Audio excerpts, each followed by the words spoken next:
भाई तथा बहनों के ऊपर जब हमारी नजर जाती है और आपके सौभाग्य को मैं चक्षुओं से देखता हूं तो हमें बहुत खुशी होती है, क्योंकि ये जो आपका जन्म है ये अव्यक्त जन्म है कि अव्यक्त बाप ने आपको इस विशाल संसार के कोने कोने से चुन के अपना अधिकार आपको दे है। जो अधिकार आपकी आने वाले जन्मों के लिए एक ऐसे एसेट्स बनेंगे ताकि आपके दुख, गरीबी, मजबूरियों का कभी आपको ऐसा अंदाज नहीं लगेगा। कि कल भी बाबा ने यही हम लोगों को शिक्षा दी कि जो आप इस युग में जिसका आयु बड़ी छोटी है, उसी समय जो आप प्राप्त करेंगे आपके आने वाले 21 जन्मों के लिए एक पूंजी बन जाएगी और आपका आने वाले जन्म सब सुख और शांति और हर बात के अंदर भरपूर रहेंगे। मैं इस ज्ञान के बारे में आपको ज़्यादा नहीं समझाता हूँ, क्योंकि मेरे को मालूम है कि ज्ञान की वर्षा सुबह और शाम आपके ऊपर तो होती रहती है। योग और साधना के विषय में तो आप खुद निपुण है। इसके लिए मैं ये चाहता हूँ कि साकार बाप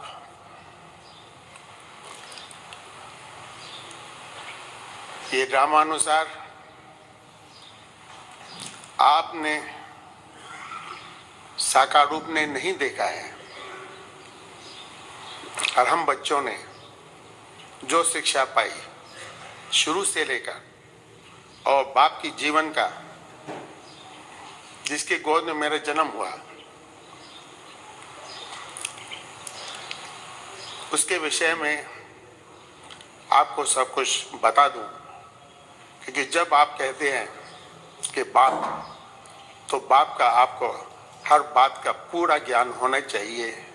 इस कारण से जो भी बाबा ने मेरे को सुनाया, मेरी आयु उस टाइम 3 साल की थी, और आप ये समझते हैं कि 3 साल का बच्चा कोई भी इतनी बड़ी भाषा को समझ नहीं पाएगा।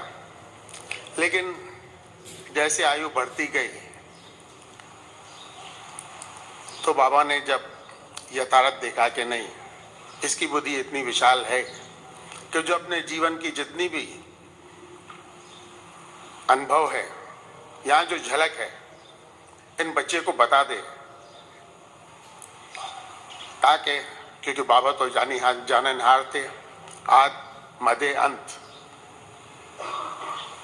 तीनों काल को जानने वाले थे। तो आज वो समय आया है कि जो आज हमारे सामने हमारे भाई तथा बहन हैं, जो अलौकिक है, जिनका जन्म अलौकिक है, उनको मैं आपके बाबा के जीवन की झलक आपको दे दूं।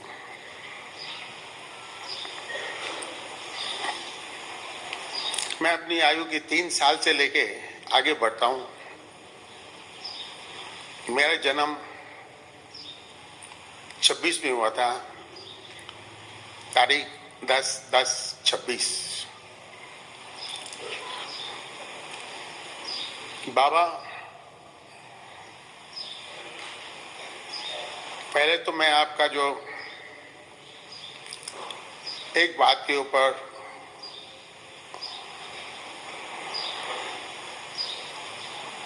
ध्यान दिलाने चाहता हूं कि आपके सामने आपका लक्ष्य है।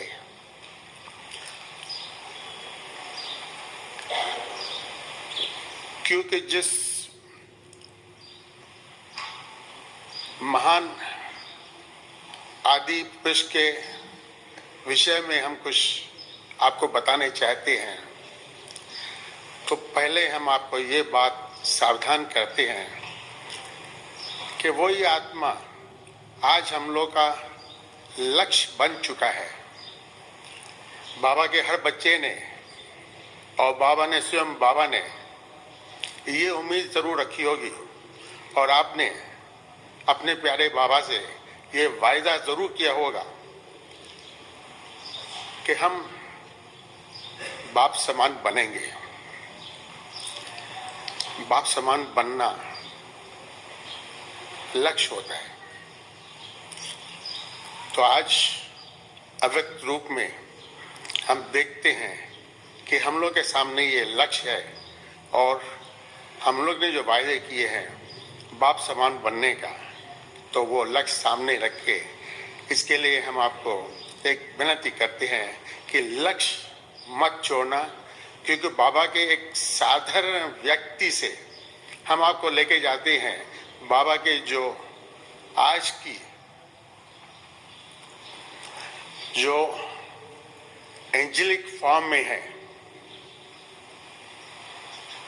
वहां तक।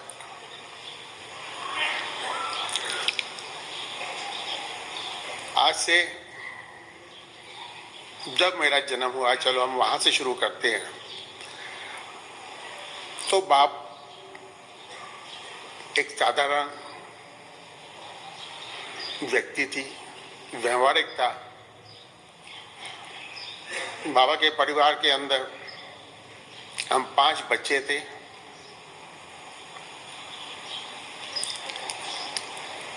बड़ी दादी निर्मल शांता, जिसका आप बहुतों ने नाम सुना होगा, कलकत्ते बड़ी है। उनसे मेरा एक बड़ा भाई है। हमारे भाभी के विषय में भी बहुतों ने सुना होगा, क्योंकि उनकी नून किताबों में है। जो आज के लेवल में अगर जो कहें, जिसको दादी विजेंद्रा के नाम से हम लोग जानते हैं,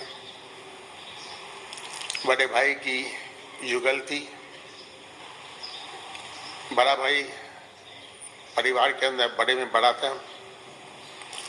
उसके बाद बाबा को 3 कन्याएं थी और 2 बेटे थे।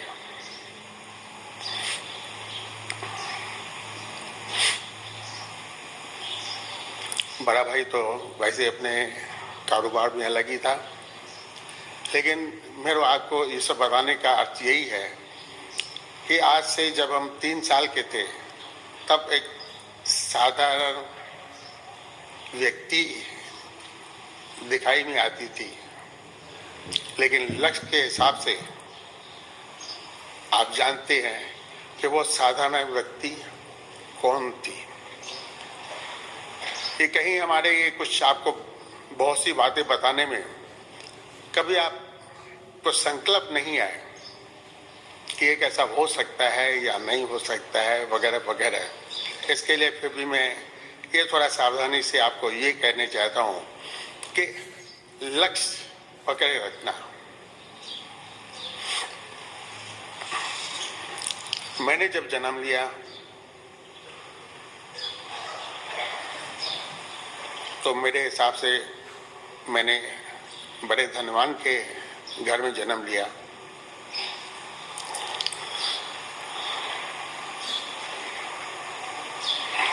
बाबा का जो कारोबार था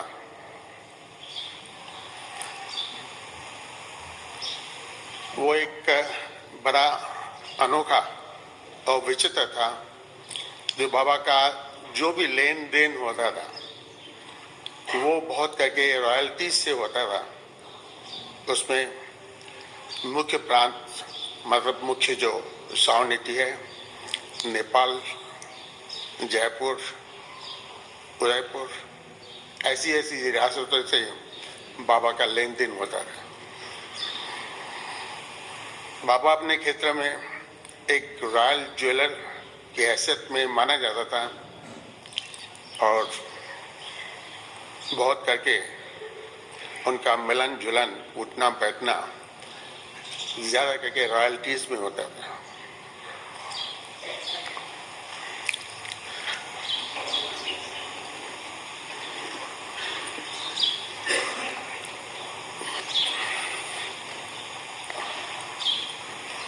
बाबा के जीवन में परिवर्तन 1933 से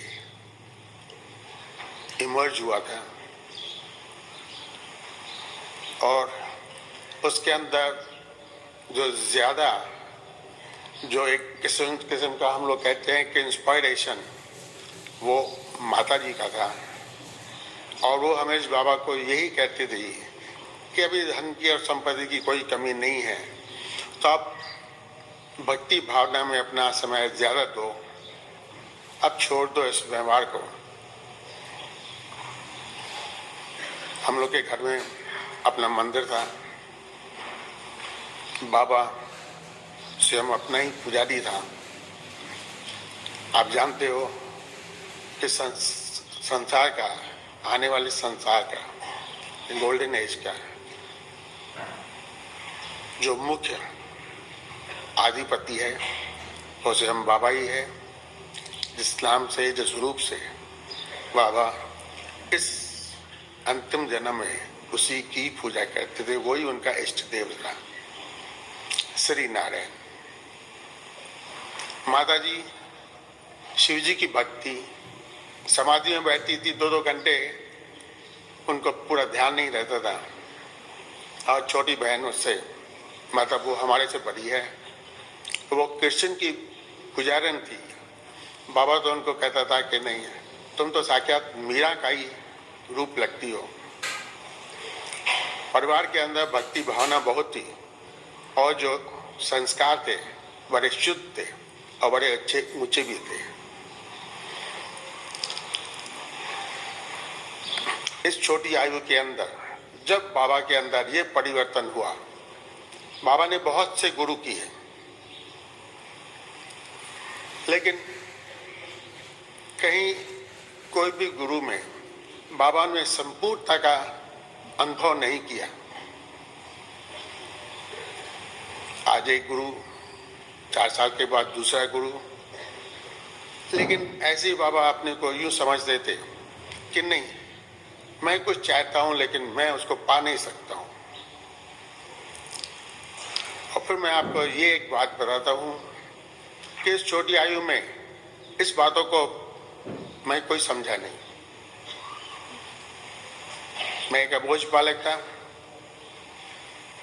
दिल दिमाग इतना विशाल नहीं था कि इतनी ऊंची बातों को मैं ग्रहण कर सकूं।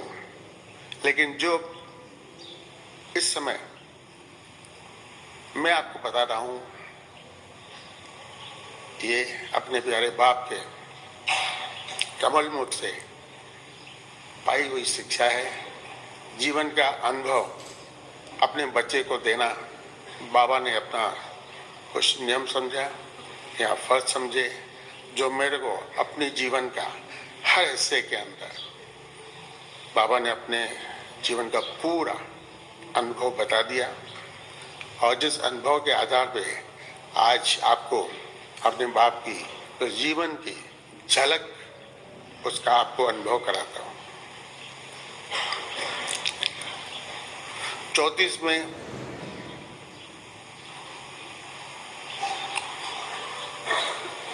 बाबा ने अपना व्यवहार समेट के अपने भागीदार को दे दिया। हालांकि वो भागीदार काबिल नहीं था कि जो रॉयल्टीज के अंदर कुछ कर सके, लेकिन बाबा को छुटकारा चाहिए था। बाबा ने उनके सामने गीता रखी, हाथ में गीता दी और बाबा ने उसको यही कहा कि अब मेरा समय आ गया है और ये कारोबार तुम संभाल लो। जो कुछ है, जो दे सकता है वो मेरे को दे देना। मैं कोई व्यवहार में अभी कोई दिलचस्पी नहीं रखता हूँ। और इस तरीके से बाबा अपना गाड़ी में बैठे, पत्र लिखा, उसी भाषा में मैं आपको बताता हूँ और फिर उसका जो ट्रांसलेशन आपको दूंगा। जब बाबा गाड़ी में बैठे तो गाड़ी में पत्र लिखा। जब कलकत्ता से हम लोग सिंध में रहने वाले हैं, जब कलकत्ता से हम लोग सिंध में बाबा आए तब गाड़ी में पत्र लिखा कि अलफ को मिला अल्लाह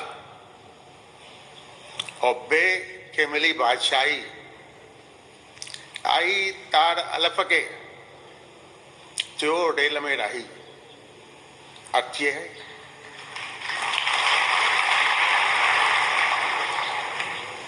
अलफ, क्योंकि बाबा सीनियर पार्टनर था,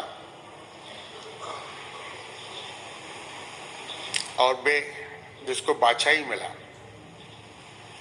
तो ऐसे ही संकल्प ऊपर से बुलावा आया और बाबा ने अपना ये सब जितना राज कारोबार समेट के अपना सिंध में चले आया। व्यवहार के बारे में आपको बताऊं कि नेपाल से तो बाबा का बहुत अच्छा ताल्लुकात बहुत अच्छे थे। बाबा के समय जो गद्दी नशीन था वो सूरा शमशेर, अगर जो ये हमारे नेपाल के भाई बहन वगैरह जो होंगे तो वो ये उनकी जो रॉयल हिस्ट्री है उनको बहुत अच्छी तरह से जानते होंगे कि बाबा के समय ये सूरा शमशेर वही गद्दी नशीन था, वही वहाँ का महाराजा था। उसके बाद नेपाल के अंदर ये सिस्टम है कि गद्दी नशीन उसका बेटा नहीं होता है।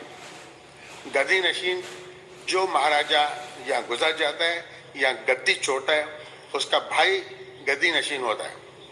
उसके बाद सूरा शमशेर के बाद मोहन शमशेर आया। मोहन शमशेर से बाबा का कुछ नहीं था, क्योंकि उससे पहले ही बाबा ने अपना मुक्ति ले ली थी और अपना जो व्यवहार है वो समेट दिया था। तो बाबा को वो रॉयल ज्वेलर और उसी औकात से देखते थे। वहाँ की सिस्टम ये रही कि अगर जो वो कलकत्ता आएंगे या वापस जाएंगे तो आने जाने के रास्ते 3 तरीके थे, या तो घोड़े पे बैठ के आए, या पैदल आए, या तो पालकी में आए। प्लेन मोटर गाड़ी वगैरह कुछ नहीं थी, पहाड़ी इलाका है। उस समय इस तरीके से आना जाना होता था। तो जब बाबा को निमंत्रण आता था तो बाबा की जो लेवल जो महाराजा है उसके जो पालकी बेरर 16 होते थे, महारानी 8, प्राइम मिनिस्टर 4। बाबा का जो पोजीशन था, बाबा के पालकी बेरर 8 होते थे। बहुत ऊंचा दर्जा था। और जब नेपाल के जो रजवाड़े आते थे तो कलकत्ते में आते थे, क्योंकि उस टाइम कलकत्ता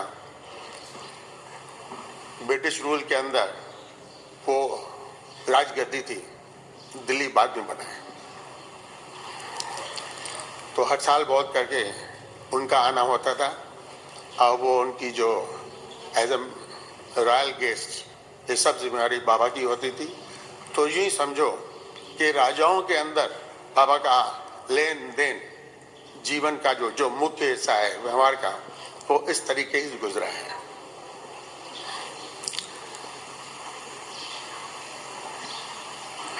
इस तरफ उदयपुर रियासत, उदयपुर का महाराजा अपाहिज था। तो उसको 4 जने भोजन के लिए अपना टेबल पे लेके उठा के लेके आते थे और सब कुछ होते भी उसका मन हमेशा उदास रहता था। बाबा का करिश्मा ऐसा ही था जो बाबा को हमेशा यही कहता था कि आप जब जाते हो तो आप कृपा करके कुछ समय मेरे साथ रह के, मेरे मेहमान रह के, ताकि आपको देखने से मेरे को ऐसी फीलिंग्स आती है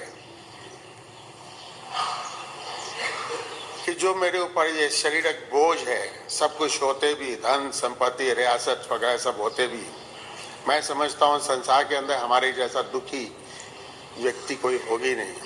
आपके आने से, आपसे मिलने से, आपके साथ होने से ये जो बोझ हमारे मन के ऊपर और शरीर के ऊपर है, उसके ऊपर मैं बहुत हल्कापन महसूस करता हूँ। तो आप कृपा करके जब जाते हैं अपने सिंध, तो यहाँ से होते जाए। तो उनके लिए दूसरा ही रास्ता था कि अगर जो कलकत्ता से आते थे तो वाया बारमार, और अगर जो सीधा जाते थे तो वाया लाहौर, पंजाब की तरफ से जाना होता था।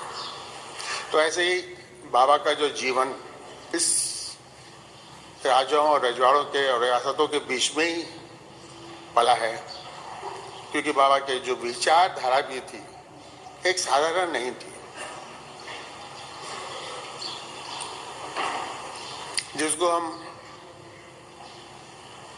अपने जन्म के टाइम पे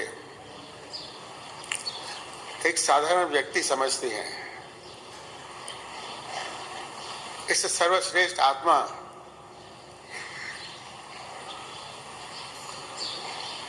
तो कभी इंटरचेंज नहीं होती है।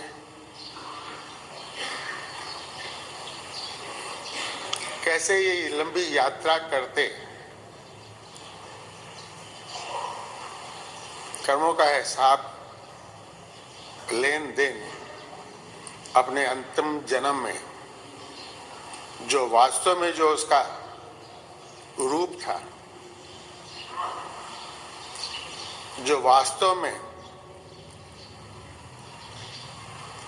ये चमकता हुआ एक सितारा निकला,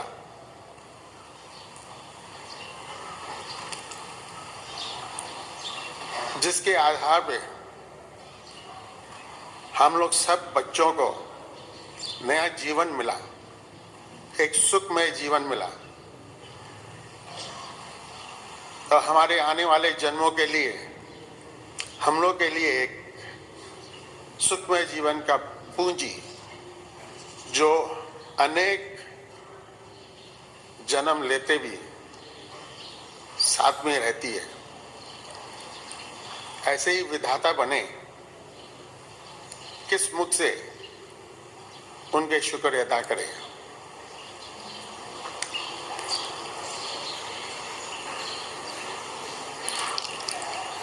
बाप के अंदर जब ये परिवर्तन आया था, 34 से लेके 37 तक बाबा की जो मानसिक अवस्था थी, उसके बारे में मैं आपको बताऊं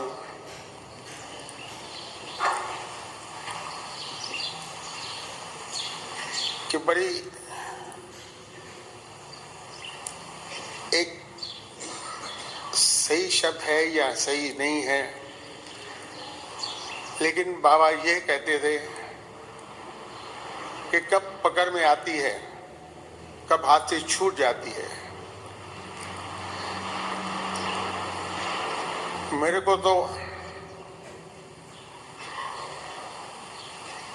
परमात्मा से लगन है, मेरे को तो भगवान से मिलने का है, क्योंकि भक्ति भावना के वजह से परमात्मा का ज्ञान नहीं था। तो इसके लिए जो बाबा का इष्ट देव था श्री नारायण, बस मेरे को भगवान से मिलने की आशा है। कैसा मिलूं, कैसे देखूं। बगीचे में चले जाते थे 4-4 घंटे, 5-5 घंटे, उनको अपने तन का, समय का कुछ ख्याल अंदाज नहीं रखता था। माता जी अपने देवर को बोलती थी कि देखो, आप देखो कहीं ये कहीं, क्योंकि उनका उतरना बहुत करके साथ में होता था। बाबा का जो 2 साल बड़ा भाई था, वो दिल्ली में उनका कारोबार था, तो जब उतरते थे आपस में उनका बहुत प्रेम था, लगन थी, तो साथ में उतरते थे, चाहे वो बाबा कलकत्ता से आए और ये दिल्ली से आए, लेकिन सिंध में साथ में ही होते थे। तो उनको बोलती थी कि आप जरा देखो ढूंढ लो कहीं बगीचे वगैरह में आप बाबा बैठे होंगे, आप उनको लेके आइए। तो ऐसी धुन में वो रहते थे जो बाबा को कुछ अपने शरीर का भान नहीं रहता था। उसके बाद हम लोग कश्मीर गए।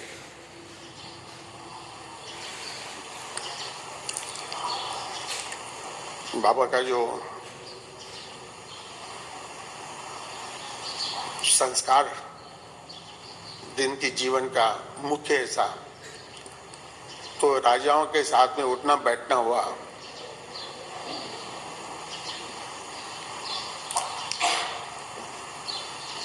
तो कश्मीर में गए। बाबा ने कहा कि हम लोग 6 महीने के लिए वहां कश्मीर चलेंगे। पूरा परिवार बाबा के साथ था। वहां भी ऐसे खोए हुए रहते हैं, लेकिन कुछ पकड़ में नहीं आता था।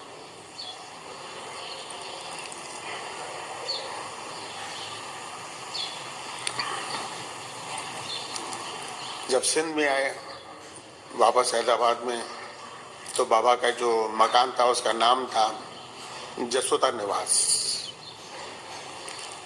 जो फाउंडेशन जो पड़ा उस जसोदा निवास से पड़ा। बाबा रिटायर होके गीत आ गया। जो ओस पड़ोस में माताएं थी, उसमें हमारी प्यारी मामा का माता, उनके जो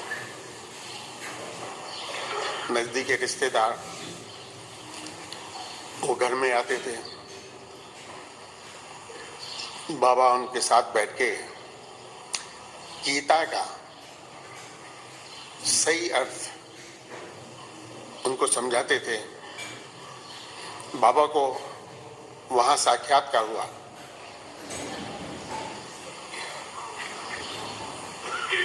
मैं छोटा था, लेकिन ये दर्श जो मैं आपको बताता हूँ मेरी मन की कल्पना नहीं है, जो मेरी आंखों देखी बात है।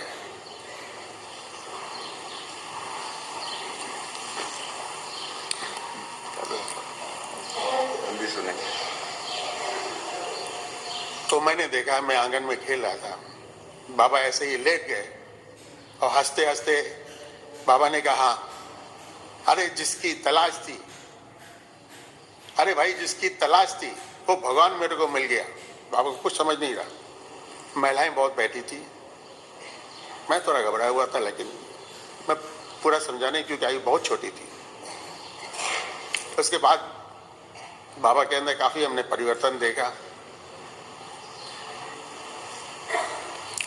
बुनियाद इस जसोदा निवास से पड़ा।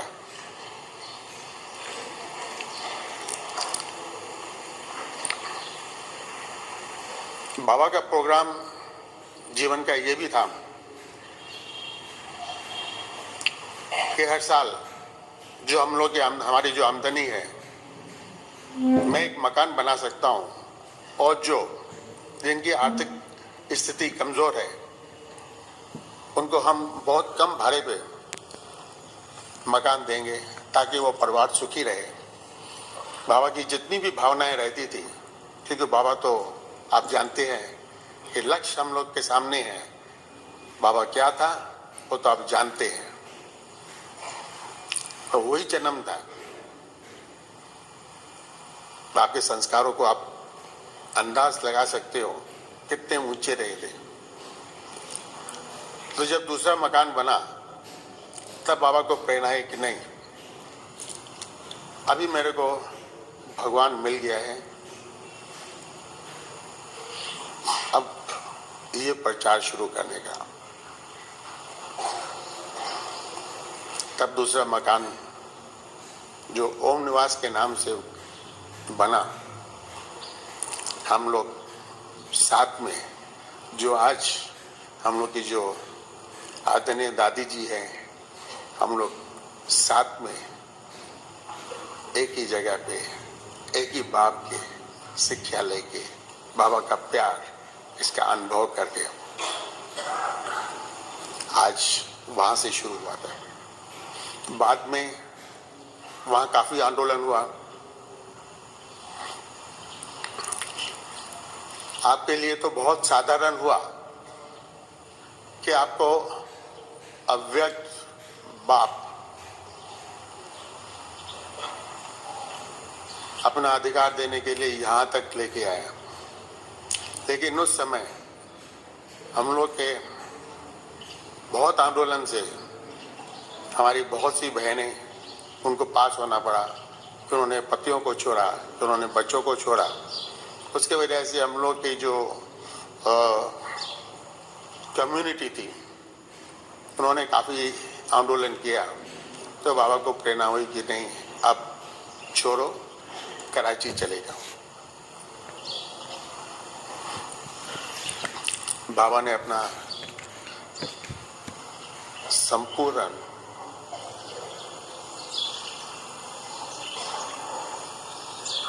त्याग किया। तन, मन, धन और सबसे बड़ा त्याग तो बाबा का अपना परिवार का।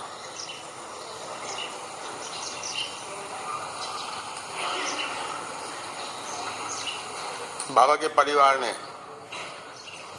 संपूर्ण त्याग किया।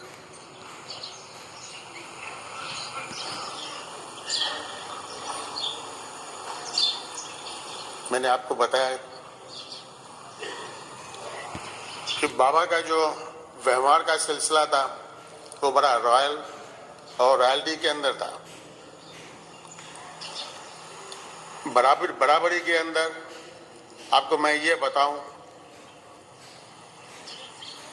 उठना बैठना अगर जो रजवाड़ों में होता है तो पहल पोशाक भी ऐसी होनी चाहिए। बाबा भी एकदम रॉयल, ऐसे खुद राजा तो ये भी महाराजा थे। माता जी हीरो से सजी हुई थी। मेरे को मालूम है 3 दफा अपने कान सिलाई कराने पड़े, क्योंकि हीरो का वजन काफी बड़ा था। 2 दफा माता जी के नाक जो हीरे के कारण थोड़ा झुक गया था, उसको भी सर्जरी करानी पड़ी, क्योंकि जिस तरीके से बाबा रॉयल्टी में बैठते थे तो उनके आजू बाजू में उनका परिवार को भी उसी तरीके से वो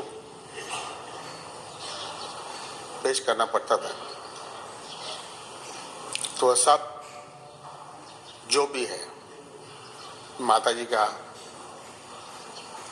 समर्पण होना। मैं तो छोटा था, मैं तो अपनी बात कर ही नहीं सकता हूँ। मेरे को तो कोई न तो धन की कुछ इतनी जानकारी थी, ना तो मेरी कोई आयु ही थी। हाँ, जब 16 साल का था तब मेरे से बाबा ने, उस टाइम बाबा क्लिफ्टन पे रहते थे, कराची क्लिफ्टन काफी मशहूर जगह है। तब मेरे से ये प्रश्न पूछा कि कभी अपने जीवन के बारे में कभी सोच विचार किया है? मैं कुछ समझा नहीं, क्योंकि मेरे को कोई भी संसार की हवा लगी हुई नहीं थी। मैं आपको क्या बताऊं कि मेरी तो कुछ कारण ऐसे बने कि मेरी तो पढ़ाई भी ना हो सकी, क्योंकि 3 महीना एक पहाड़ी पे, 3 महीना कलकत्ता में रहना, 3 महीना सिंध में रहना, तो उसमें वो कौन सी क्लास में बैठेगा, कहाँ बैठेगा, उसकी पढ़ाई क्या होगी। तो मेरे को पूरा इसका ज्ञान नहीं था कि बाबा जो भाषा में से कह रहे हैं कि भाई तुमने कभी सोचा है। मेरे को इतना दिमाग नहीं है सोचने का है। मैंने तो सिर्फ बाबा को यही कहा कि बाबा आपको तो कुछ, आपको कष्ट तो नहीं देता हूँ, मैं तो आपका साथी रहने वाला हूँ। क्योंकि मेरे मन में खाली यही बात होती थी कि बाबा को घुमाने कौन लेके जाएगा। मैं छोटी आयु में ही लाइसेंस ये लेके गाड़ी वाड़ी का ये सब कर दिया था। बाबा को हम ही घुमाने लेके जाते थे और रोज़ अपना समय पे बाबा की मालिश करना और अपने हाथ से आप बाबा का बाल बाल भी हम अपने हाथ से ही काटता था, तो बाबा की ये देखभाल कौन बैठ के करेगा? जब मेरे को कुछ समझ भी नहीं आता है, ये धन क्या है, ये क्या है, वो क्या है, मेरे को कुछ मालूम नहीं है। बस मेरा जीवन का एक लक्ष्य ये रहा कि मेरे को अपने बाप के साथ ही रहने का है, मेरे को छोड़ने का नहीं है। अब मेरा किस्सा भी इस बाबा की जो आपको झलक बता रहा था, मैंने भी आपको अपना परिचय दे दिया। हम जब माउंट आबू में आए 50s में,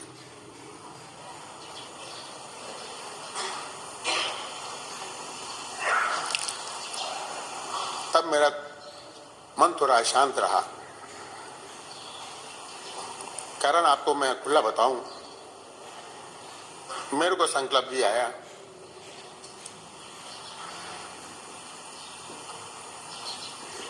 कि इन माताओं ने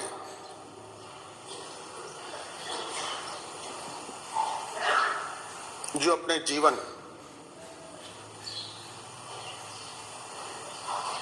बहुत उम्मीदों से, बहुत प्यार से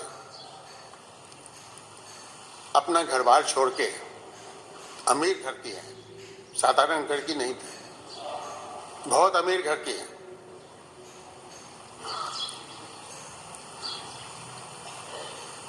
इनके लिए भोजन के लिए कल बनेगा या नहीं बनेगा निश्चय नहीं है। मेरे को संकल्प उठा,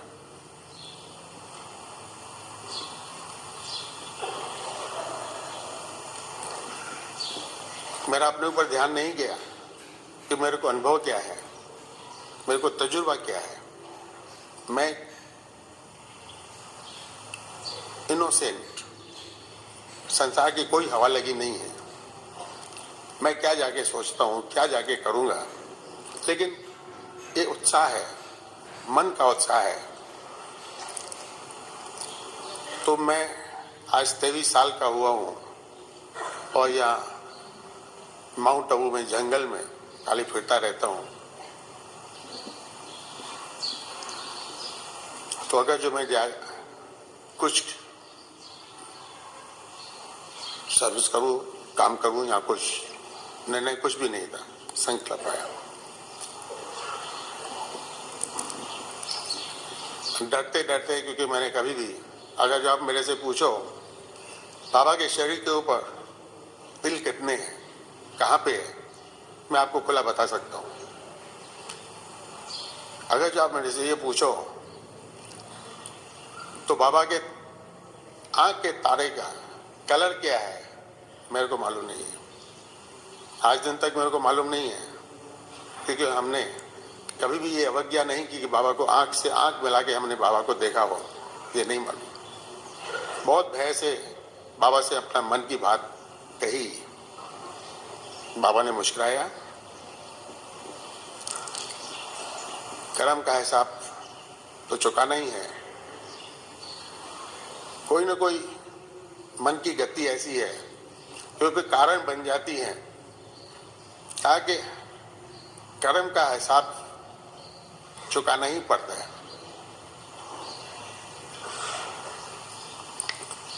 ठीक है, बाबा को छोड़ सकोगे? मैं बोला ये बहुत कठिन है, लेकिन कोशिश करूंगा, प्रयत्न करूंगा। बोला कि जब जाना ही है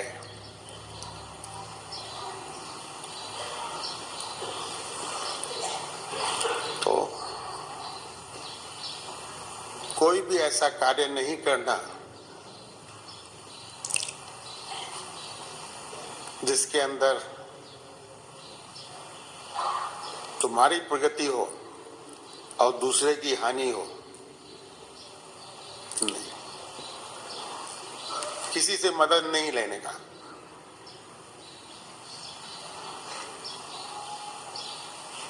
और कोई भी ऐसा कार्य नहीं करना जिसमें सच्चाई और वफादारी नहीं हो।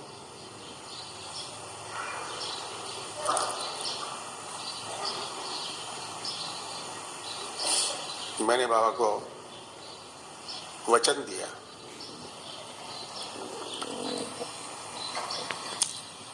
तो मेरे तरफ से बाबा आपको कभी भी कोई ऐसी शिकायत नहीं मिलेगी।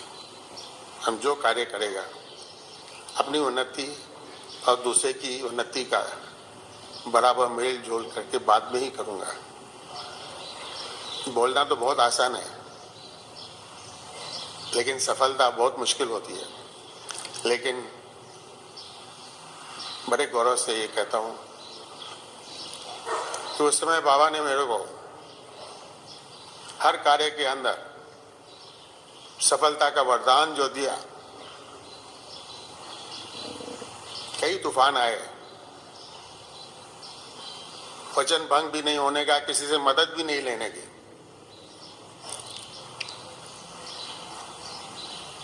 बाप की आशीर्वाद लेके मैं अपना कर्म का हिसाब चुकाने निकल तो पड़ा। सौदा बहुत महंगा पड़ा, बहुत भारी पड़ा, लेकिन फिर भी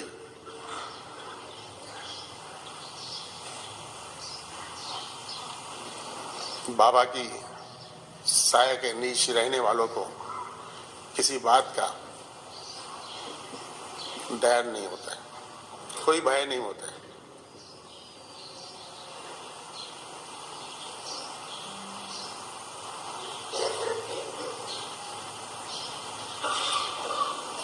इस तरीके से जब हम बाहर गए तो साल के अंदर तो 3-4 दफा तो बाबा की याद इतनी रहती थी कि 4-5 दफा साल के अंदर तो आता ही रहता था।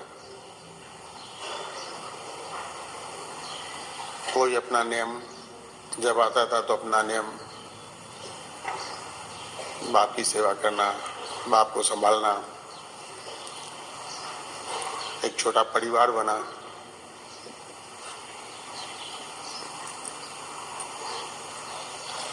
एक बेटा है, एक कन्या है।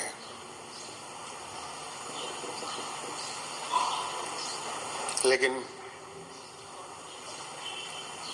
हम जो सब साथ में हैं, हमने कभी भी साथ नहीं छोड़ा। आज जो नारायण भाई आपको अभी बता रहे हैं, इसका गवाह हमारे दादा विशु रमेश दादा है।